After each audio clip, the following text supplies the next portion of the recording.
нами на книжном маяке. Great. So, good Mike, morning. thank you so much. And Да, доброе утро всем. thank you for tuning in to this morning's session. И спасибо, что вы подключились к нашей сегодняшней сессии. It's probably useful to begin with an introduction to me, the real one. Наверное, будет хорошо, если сначала я представлюсь по-настоящему. The reason I'm kind of sitting here and talking to you now is about 35 years ago, I woke up one day and realized I was very stressed out.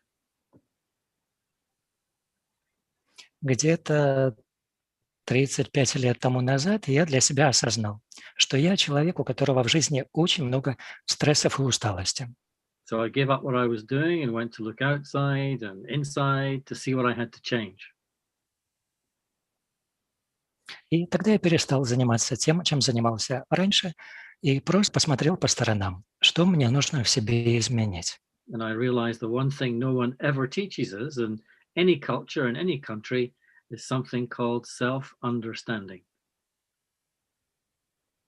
И я понял, что одна вещь, которой никто нас не обучает, ни в одной стране, ни в одной культуре, вещь, которая называется пониманием самого себя.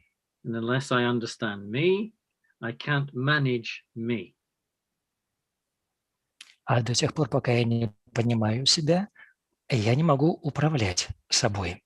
I can't manage my thoughts, my feelings, my attitudes, my behaviors, and I realize this is why I am stressed.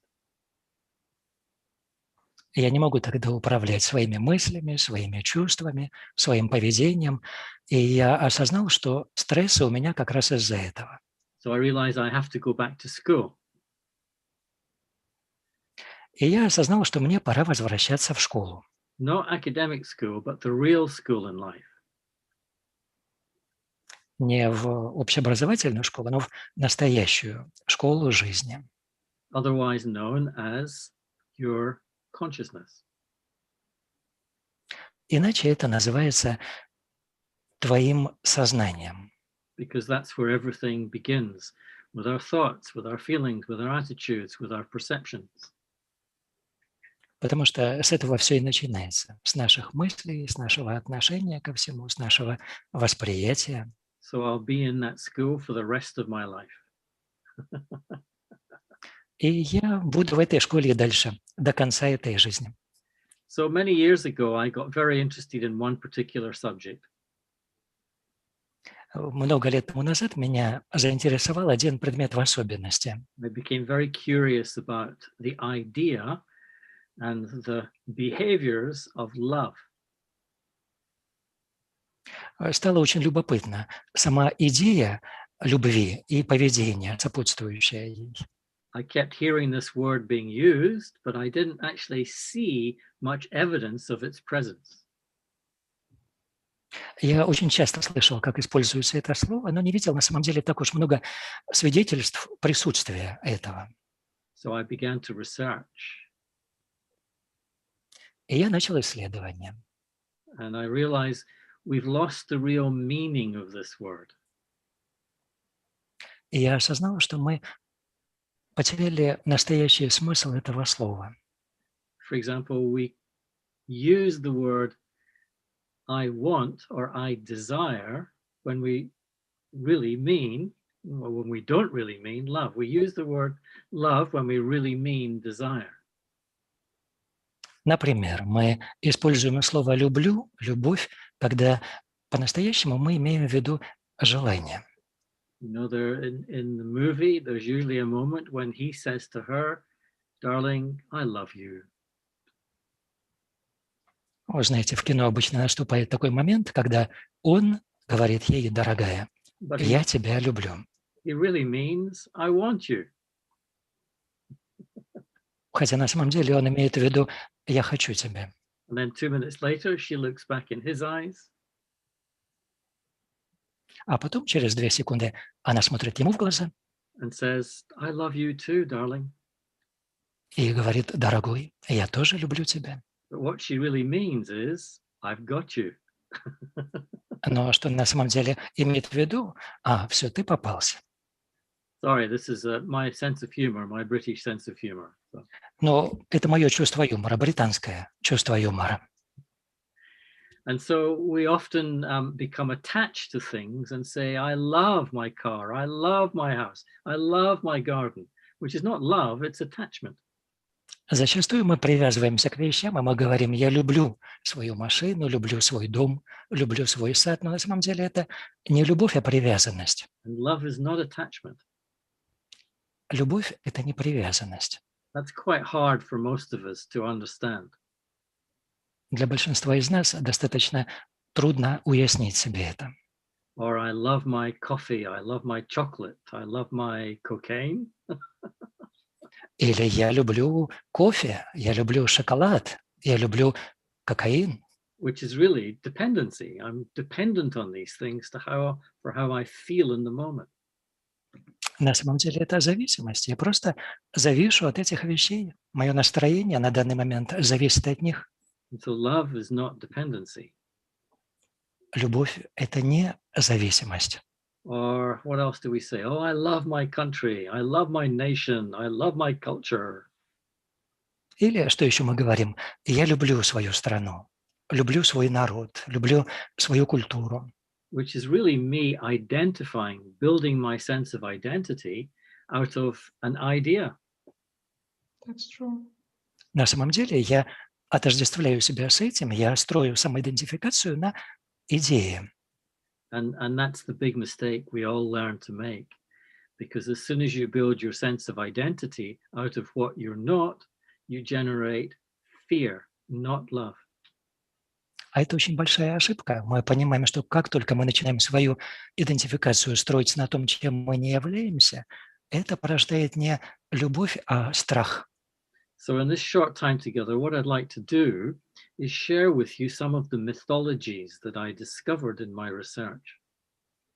И за это небольшое время, которое мы проведем вместе, я бы хотел поделиться теми мифами, которые я раскрыл по ходу своего исследования. And as we come to understand these mythologies, we begin to see the real meaning of love. По мере того, как мы эту мифологию понимаем, мы по-настоящему начинаем видеть, что такое любовь. Myth really means belief or belief system. Мифология здесь на самом деле означает система убеждений, взглядов. So as I share these myths with you, then I'm really kind of pointing towards a set of beliefs that we all learn to absorb. Поэтому, когда я буду говорить с вами о мифах, на самом деле я буду иметь некую систему убеждений, мировоззрения, которое мы усвоили для себя. And we don't challenge these beliefs. And so we don't really get to realize what the truth is, because belief is not the truth. И мы не подвергаем испытанию эти свои убеждения, и поэтому мы не осознаем истину, потому что то, во что мы верим, наше представление, это не истина. And so the first mythology is this idea that love is required. И первая в этой мифологии идея о том, что любовь требуется, любовь нужна. In other words, it's something that I have to get from someone else. Иными словами, это нечто такое, что я должен получить от кого-то еще.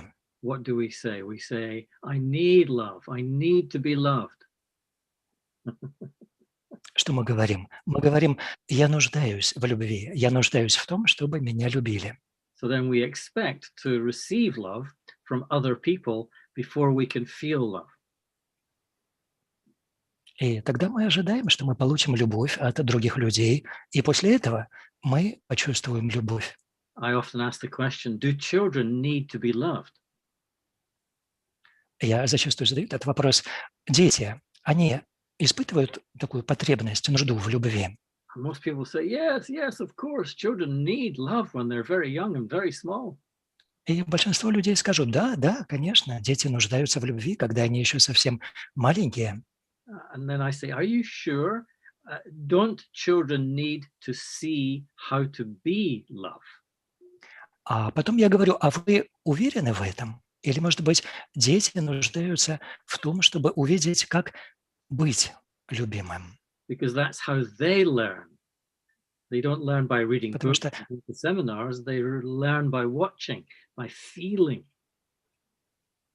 потому что они именно так учатся. Они учатся не читая книжки, они учатся наблюдая, чувствуя. And so for me, children need to see how to be love, not be loved. Поэтому для меня дети нуждаются в том, чтобы видеть, как это быть любимыми, а не в том, чтобы их любили. The parent tends to teach the child, I'm the one who is here to love you. Родители обычно учат детей так: я нахожусь здесь, мы здесь для того, чтобы любить тебя. And so the child grows up believing that I need to get love from the authority figures in my life. И ребенок вырастает с убеждением, что мне нужно получать любовь от каких-то авторитетных, значимых фигур в моей жизни. And that turns into people pleasing. А это превращается в попытки как-то угодить людям, понравиться им. So the second mythology around love is that it has to be acquired. Второй миф, связанный с любовью, это то, что она должна достигаться, приобретаться. So this is the idea that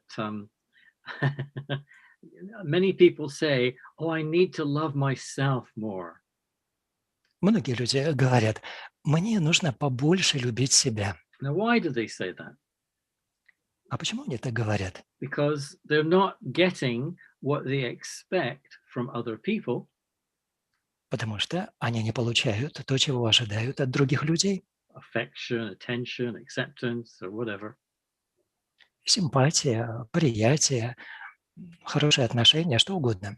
So they think, well, if I'm not getting it from other people, then I need to learn to love myself better. И они думают, ну хорошо, если я не получаю этого от других людей, то мне тогда нужно научиться побольше любить самого себя. Now, when you begin to understand yourself, then you will realize it's impossible to love yourself. А когда вы начинаете понимать себя, вы осознаете, что это невозможно Yeah. полюбить себя. I love myself. I love myself. Now, which one is me? Are there two me's? И я люблю себя. Я люблю себя. Который из этих двух это я. So when most people think about I love myself, they think about loving what they see in the bathroom mirror better. Большинство людей, когда думают о том, чтобы любить себя, они думают, чтобы побольше любить то, что они видят в зеркале в ванной. That means they've still not realized that what they see in the mirror is not what I am. Это означает, что они так и не сознают пока. То, что я вижу в зеркале, это не то, кем я являюсь. It's just a physical appearance. Это просто моя внешность. And I am not a physical appearance. А я – это не моя физическая внешность. Consciousness and physical appearance are quite different. Сознание и физическая внешность – это достаточно разные вещи.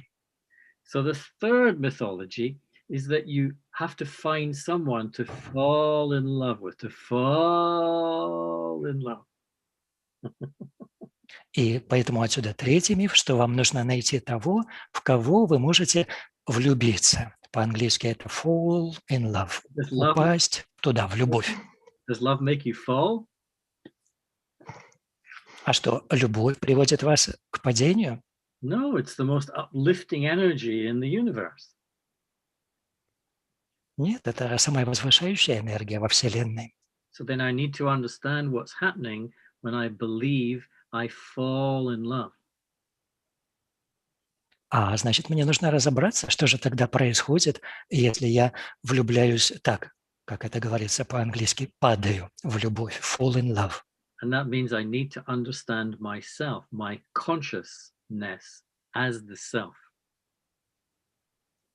А это означает, что мне нужно понять себя, понять свое сознание как себя. And if you become more self-aware, you'll begin to notice that when you fall in love, you, the self, falls into an image of the other in your own mind.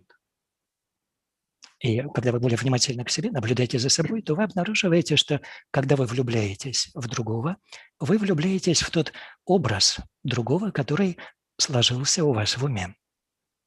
In fact, you're losing your sense of self in a memory of the other. Вы теряете чувство самосознания, чувство себя в воспоминании о другом. And I can't think about anyone else. I can't think about anything else. I've just got to be with them. I've got to see them because they are constantly created by me in my own mind.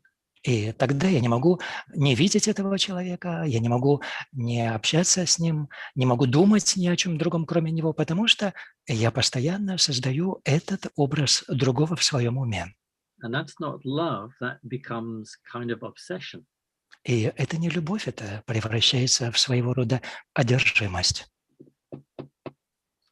So this is the idea of falling in love. And then there's the myth of love should be exclusive. I should have it for one other and they should have it just for me.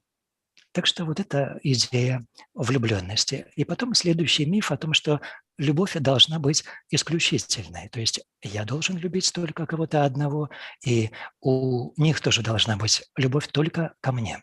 Most people understand that, love is inclusive, that it's big and broad and open. Большинство людей не осознает, что любовь инклюзивна, она очень широкая, она открытая, всеобъемлющая. And as soon as you narrow it and focus it down to one person or one thing, then that's the birth of selfishness. А если вы ее сужаете, если вы ограничиваете это одним человеком или одной вещью, то это порождает корысть.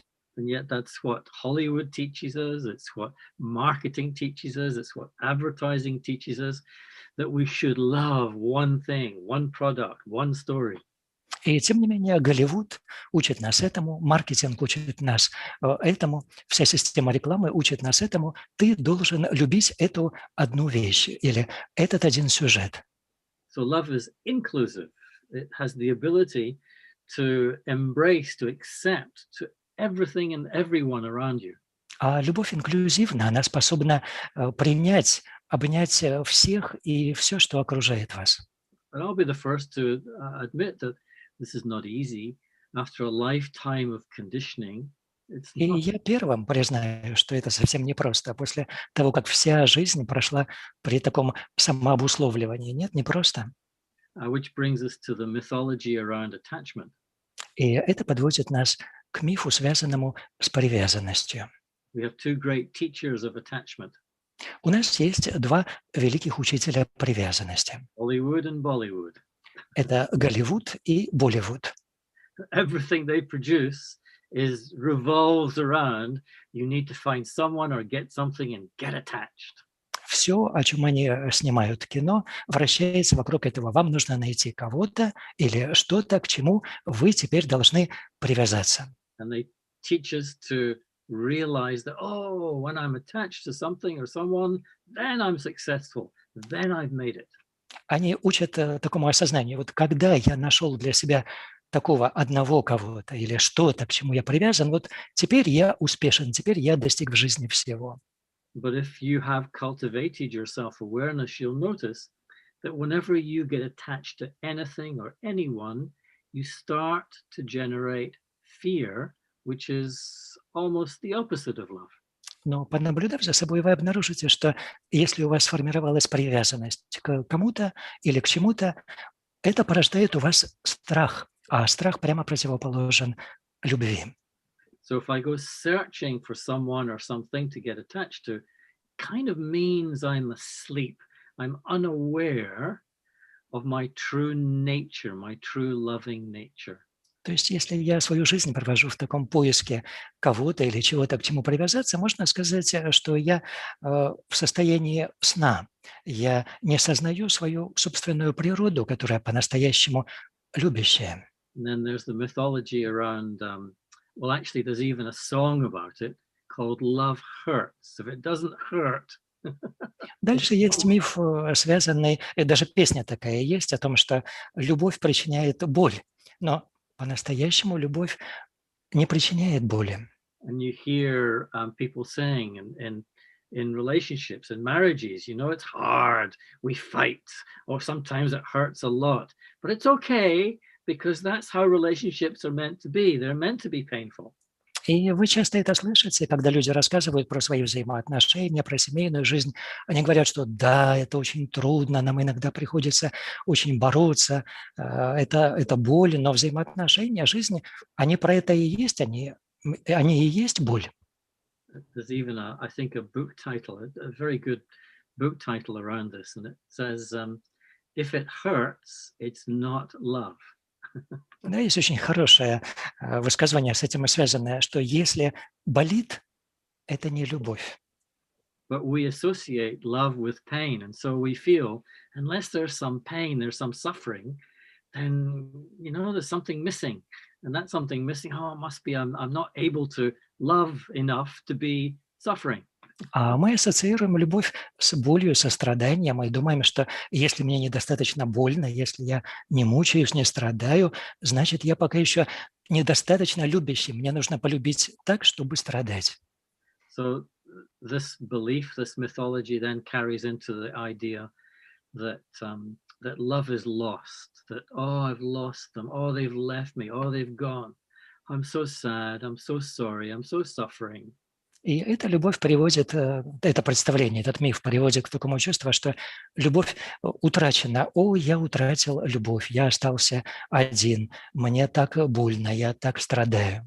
So this is the belief that love can be lost. Это тоже один из взглядов, убеждений, что любовь возможно потерять. But it's not true. Love can never be lost. А это неправда. Любовь нельзя потерять. I can lose awareness of it. I can lose my ability to be it, to give it. But love, the energy, the vibration can never be lost to me.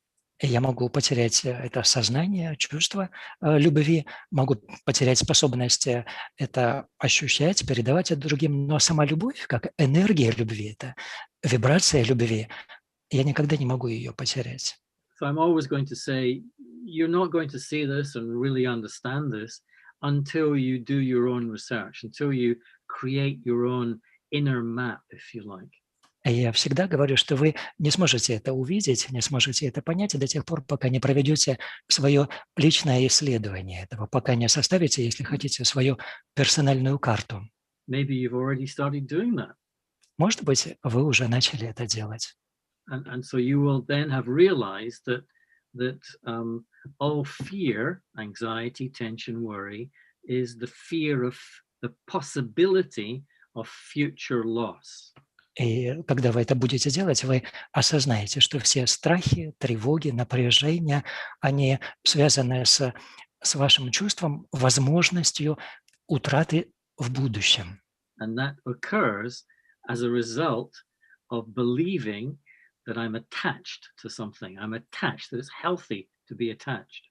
А это происходит в результате того, что я убежден, я к чему-то привязан, и это здорово, это нормальная вещь быть привязанным. But then the fear of losing something in the future means you will lose something in the future. And then that emotional sense of sadness turns into anger. Но дальше вот этот страх потерять что-то в будущем, значит, я потеряю, я лишусь чего-то в будущем, и это чувство печали, переживания из-за этого превращается в гнев. And that anger is you seeking to project your suffering onto someone or some circumstance or something that is to blame for your loss. Гнев. То есть вы тогда стремитесь спроецировать это свое чувство страдания, свою потерю на кого-то или на что-то. Вы хотите кого-то или что-то обвинить в своей утрате. So you feel sad when you lose something, then you get angry as you look for someone to blame, and then the anger passes and it turns into fear that it might happen again, and it does happen again. So you get sad, you get angry, you get fearful. Вы теряете свое счастье, вы печалитесь из-за того, что что-то теряете. Это у вас трансформируется в гнев, в желание кого-то или что-то обвинить, а потом этот гнев сменяется страхом, страхом опять что-то потерять, что это повторится. И это такой цикл, это такой круг, который повторяется. And this is called the cycle of suffering. Это называется циклом страдания. And just about every human being lives in this cycle, but they don't realize that that is where they're trapped. И буквально каждый человек живет в этом замкнутом круге, и при этом он не сознает того, где же именно он попал в ловушку. And there's one belief that keeps us trapped in this cycle of sadness, anger, and fear. Есть одно представление, которое и заманивает нас в эту ловушку, вот этот замкнутый круг печали, гнева, страха. Remember, belief is not the truth. Помните, представление, убеждение – это еще не истина. And that belief is that it's natural to feel sad, to be angry, to be scared. It's just human nature. А убеждение – это такое, это же естественно. Печалиться, испытывать гнев, испытывать страхи – это же человеческая натура. But if you do your own personal research, you'll begin to realize that the truth is these are unnatural emotions that we feel.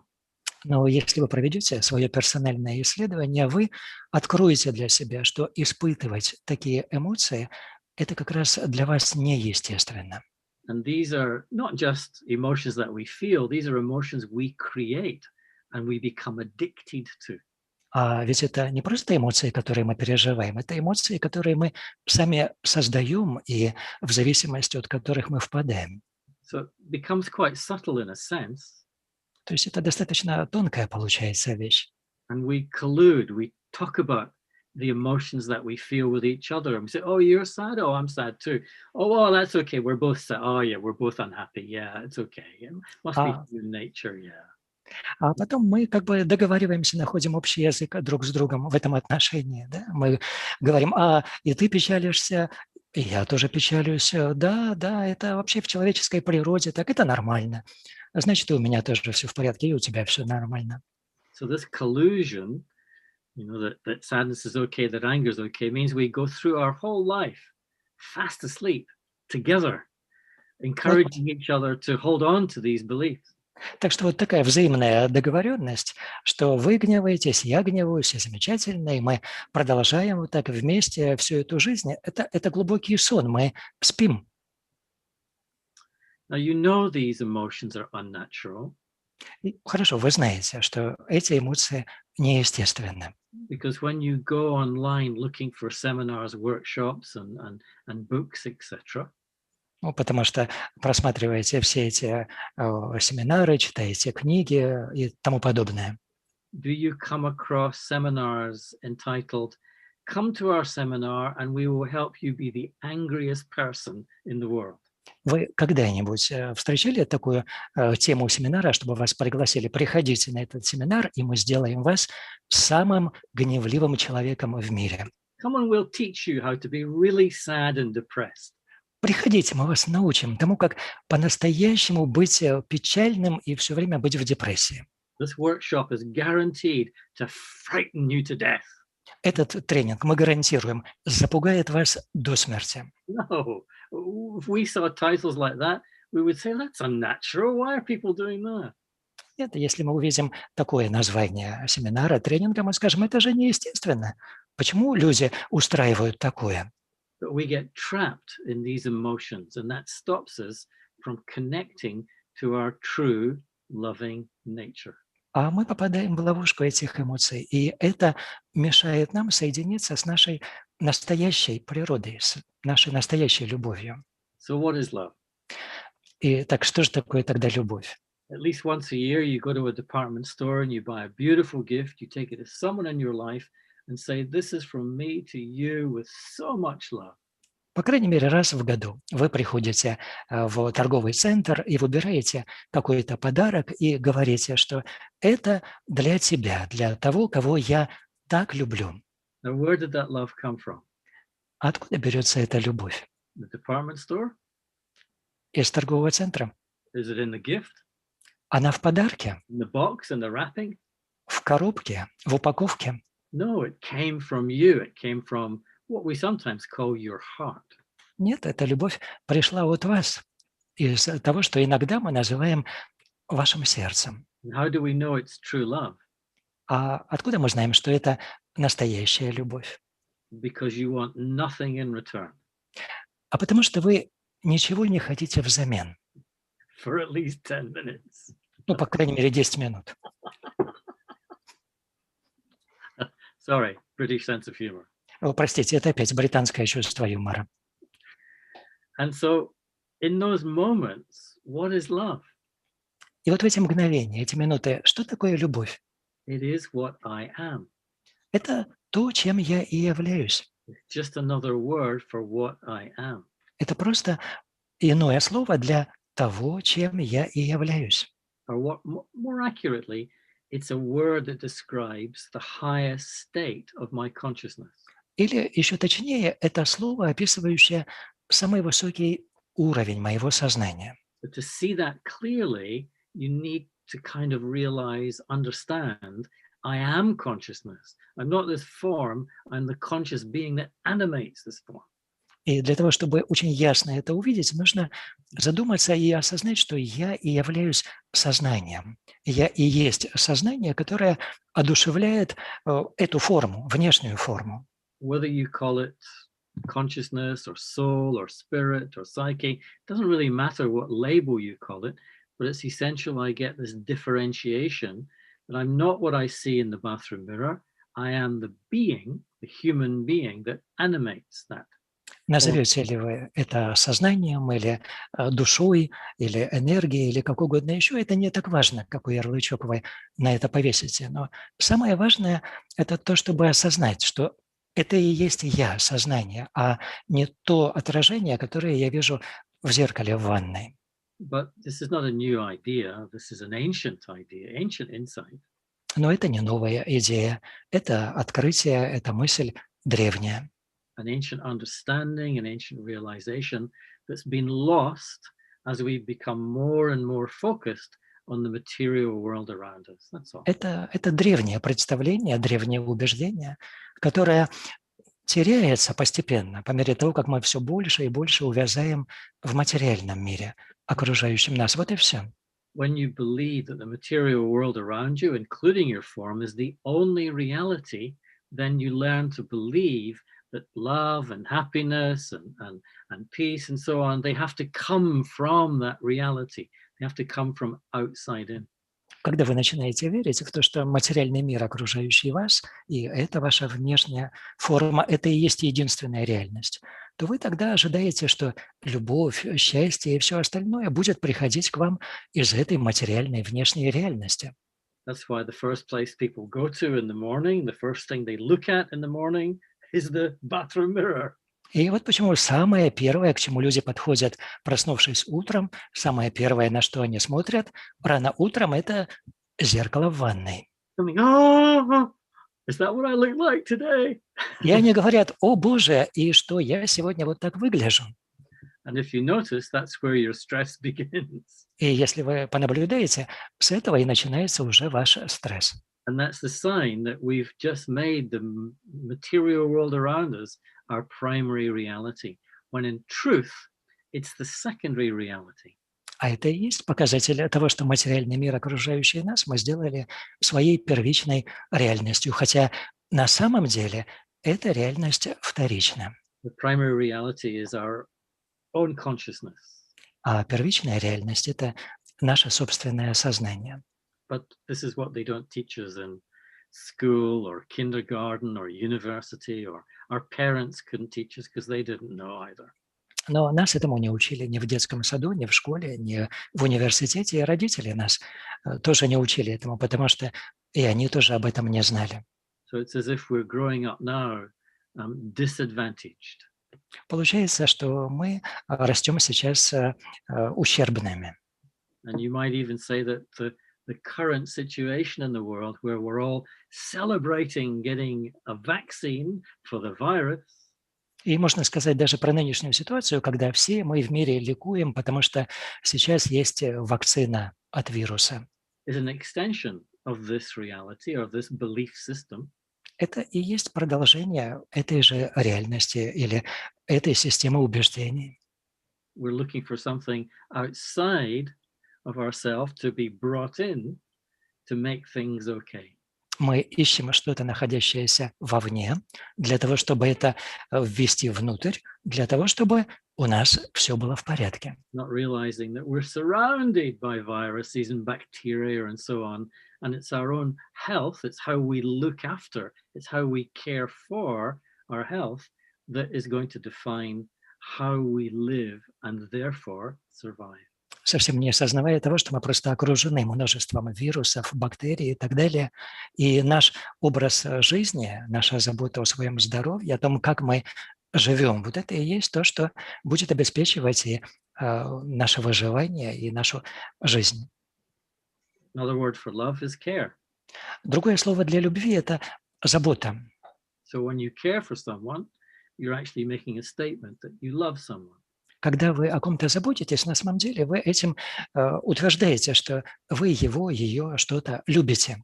You're giving your energy to that person without wanting anything in return. That's caring. Вы свою энергию дарите другому человеку, ничего не ожидая взамен. Это забота. But it's not caring if I'm expecting something in return. А если я ожидаю чего-то взамен, тогда это не забота, That's dependency. это зависимость. But I think you kind of know this. Но я думаю, что, в общем-то, вы про это знаете. So let me stop here. I've spoken probably enough, and let's see if there's any questions on any challenges or anything you disagree with on that. И давайте я на этом приостановлюсь. Я уже достаточно много говорил. И посмотрим, возможно, с вашей стороны есть какие-нибудь вопросы или комментарии. Возможно, вы не согласны с чем-нибудь. Пожалуйста. Thank you, Mike. It was very interesting. Как вы полагаете, когда вы пишете об этом в книгах, люди, читая ваши книги, способны это понять, воспринять, и способно ли это знание поменять их жизнь, их отношение к любви, к окружению, к близким? Thanks a lot, Mike. It was fantastic. I'm just wondering, you're writing books. Do you believe that people who read those books are able to transform their attitude, their beliefs, their lifestyle, probably? You talk very kind of generally, but so generally I'll answer to begin with is that the reason I write books is not really for other people, number one, it's really for myself. Ну, сейчас это достаточно общий вопрос, да, и поэтому много вещей сюда включается. Но самая первая вещь, вот вы говорили, да, вы пишете книги для других людей, но самое первое, я не пишу книги для других. Я пишу книги для самого себя. Very often when I'm coaching someone, the first thing I'll say is write something every day. И когда я веду занятия с кем-то, я очень часто ему говорю, пишите что-нибудь для себя каждый день. It's a little bit like, you know, when you're relaxing with friends and you say something very deep and very profound. Это приблизительно то же самое, когда вы в очень уютной обстановке вместе со своими друзьями и говорите что-то очень глубокое, очень искреннее. And they say, oh, that's very deep. I didn't know you knew that. А они говорят вам в ответ, о, это очень глубокая вещь, я и не подозревал, что ты это знаешь. And you're thinking, but you're not saying, I didn't know I knew that. Да, вы думаете тогда, не говорите, но думаете, я и сам не знал, что я это знал. So how do I know what I know till I hear what I have to say? Откуда я узнаю, что я знаю, пока я не услышу, что я хочу сказать? So the primary reason I write books is I'm curious. I'm really curious. I want to be clear about the subject I'm writing about. Так что первая причина, главная причина, почему я пишу книжки, это любопытство. Мне самому любопытно, что я знаю о том предмете, о котором я пишу. So I'm making a map in words. И я составляю тогда карту словесную, based on my understanding. основанную на моем понимании. Now, if there's 100 people read that book and look at that map, then each one will see it differently according to their already internalized beliefs, perceptions, experience. А дальше те 100 человек, которые эту мою книгу прочитают, посмотрят на эту мою карту, все они воспримут ее по-разному в зависимости от присущих или воспитанных у них убеждений, взглядов, восприятия. So some people will say, oh, this is rubbish, don't understand it. Other people will say, fantastic, oh, I really get this. Люди, ну, кто-то из них скажет, это чепуха, тут и говорить не о чем, а другие скажут, это замечательно, как это он смог такое раскрыть. Then everyone's in the spectrum, somewhere in the middle. Ну, а дальше уже спектр посередине, кто-то другой. But ultimately, what you're doing is absorbing information. Но в конечном итоге что вы делаете? Вы впитываете информацию, And that's the raw material for the creation of my beliefs. а информация – это сырье для формирования дальше моих убеждений. So the likelihood is that if you absorb the information, you go, oh, I really understand that, I really get that, then it's likely that you already hold that belief. То есть это вполне вероятно, что вот если вы, вбирая в себя какую-то информацию, чувствуете, я на самом деле это понимаю, да, это меня трогает, это доходит до меня. Вполне вероятно, что вы уже придерживаетесь таких убеждений. The books don't change anyone, people change themselves. Книги не меняют никого, люди меняют себя. But they might help by affirming what they already know. Но книги могут помочь, подтвердив для человека то, что он уже знает. Thank you. Thank you. It is really something new for me, what you're talking. It's very, very interesting and very touching. Следующий вопрос касается того, а вы читаете рецензии на свои книги? Вы интересуетесь рецензиями? My next question, Mike, to you, do you read the reviews on your books? Are you interested with the opinion of critics? Not really, no. На самом деле нет. Yeah.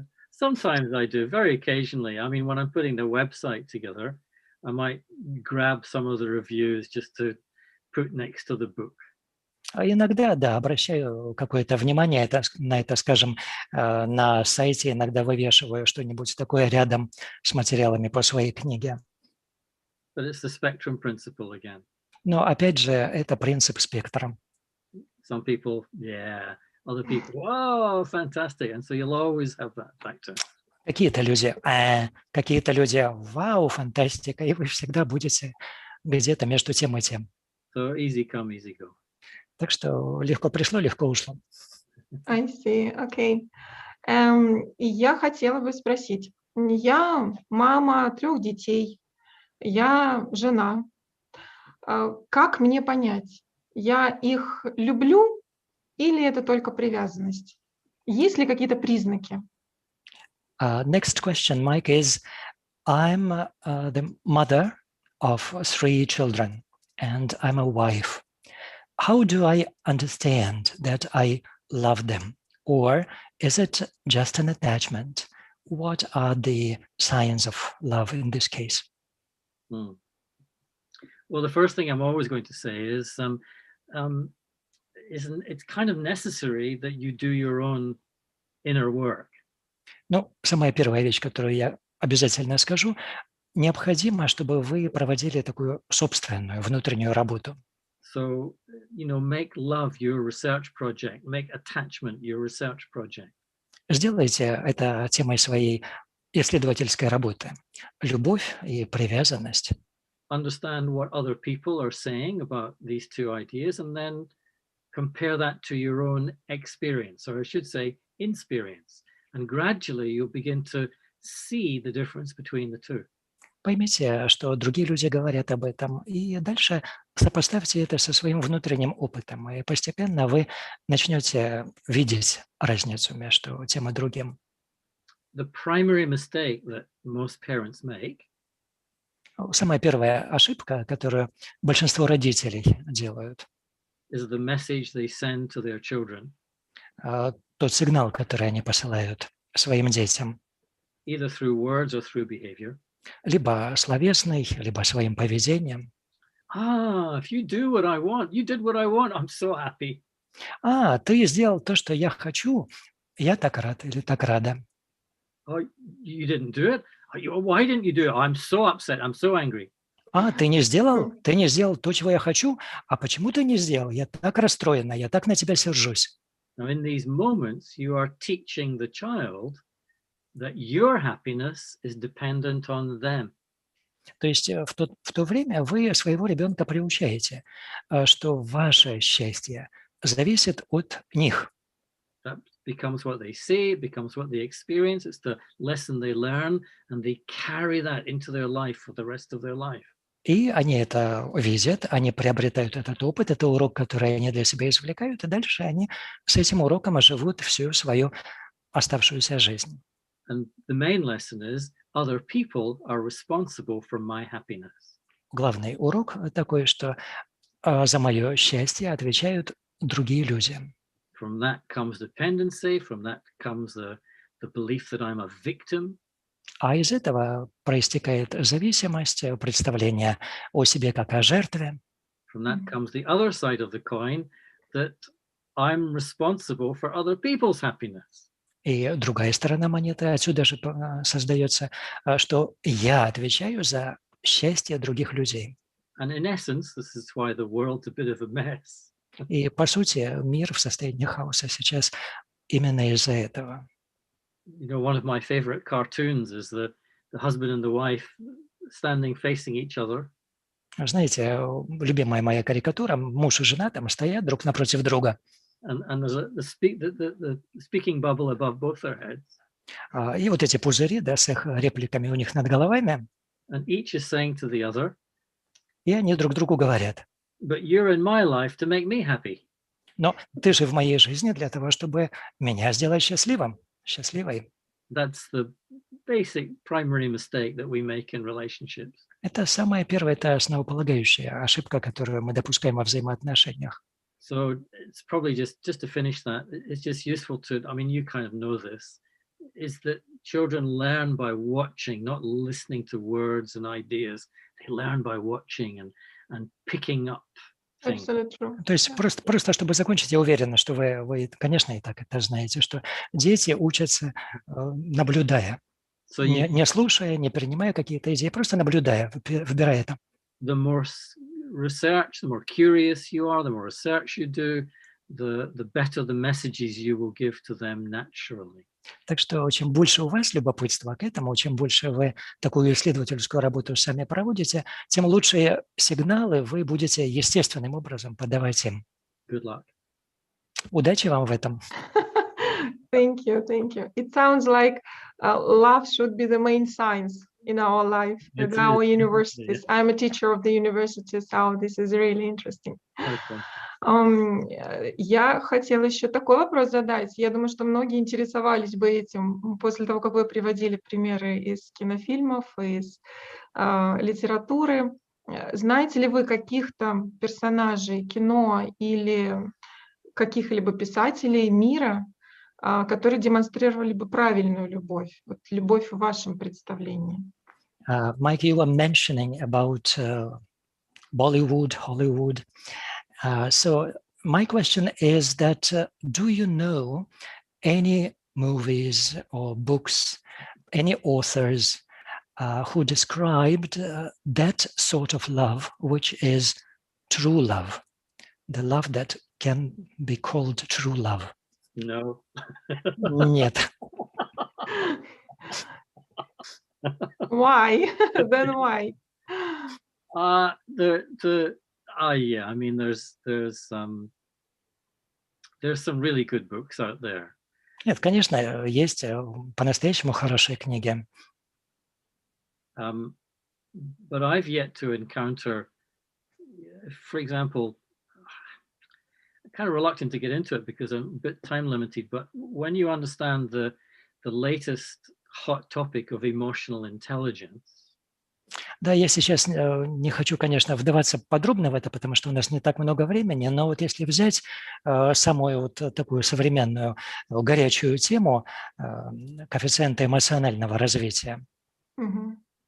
I might pick up the book and I'll read the book, or little bits of the book, and as soon as I see the words negative emotions, I realize the author has not realized the depth of their own subject. И вот я, когда листаю такие книги, беру их, как только я замечаю там слова негативные чувства или негативные эмоции, я сразу сознаю, что автор не осознал до глубины свой собственный предмет. And they often call love just a positive emotion. И зачастую, да, соответственно, любовь такой автор называет просто позитивной эмоцией. So for me, and this is just me, this is where I'm at this moment, and I'm at a different place than everyone else. И вот для меня, я это я, да, где я сейчас нахожусь на данный момент, может быть, не там, где все остальные. Love is not an emotion. А для меня любовь – это не эмоция. Love is my natural state. It's my nature. I will feel it when I give it. When I give the gift with love, I feel it as it goes out. Любовь – это и есть мое естественное состояние, это моя природа. И когда я делюсь этим, я чувствую, что да, это и есть любовь. That's not an emotion. I'm not emotional when I'm loving. Это не эмоция, я не эмоционален, когда я любящий. Now, for 99.9% of people, that's really, what do you mean? What are you saying? А для 99,9% людей, наверное, это будет, что вы имеете в виду, что вы говорите. So let's go to the movies. Let's go to Hollywood. Поэтому давайте ходить в кино, давайте смотреть Голливуд. And whenever they build love into the story, a loving relationship or a love element to the story, и всякий раз, когда они встраивают в сюжет вот этот элемент любви, отношений, любовь. It's designed to exploit your emotional state. It's designed to trigger your emotion. Это задумано для того, чтобы эксплуатировать ваше эмоциональное состояние, чтобы вот так возбудить ваши эмоции. And this is why love gets mixed up with attachment. If there's no attachment, there's no drama, there's no story. И именно поэтому любовь смешивается с привязанностью, потому что там, где нет привязанности, там нет драмы, а значит, там нет и истории. Would you go to see a movie where the main characters are just saying, "Oh, I love you, and it's lovely, aren't you lovely? And I'm lovely, and you're lovely, and we're lovely. Isn't it just lovely?" Вы пойдете смотреть кино, в котором все персонажи друг другу говорят: «Ой, вы такой замечательный, я вас люблю», и тот ему тоже говорит: «И я вас люблю, и я прекрасный, и ты прекрасный, и мы все прекрасные, и мы все друг друга любим». I don't think so. That people wouldn't go and see movies like that. Я не думаю, что люди пойдут смотреть такое кино. So they have to teach us that love is attachment, that love has drama. Oh, I'm so angry. Oh, I'm so sad. Oh, I'm so scared. They have to teach us that. И поэтому им приходится нас учить тому, что любовь – это очень драматично, любовь – это драма. Ой, я так печалюсь, я так горюю, а я так гневаюсь. И вот, да, они тогда приучают к этому.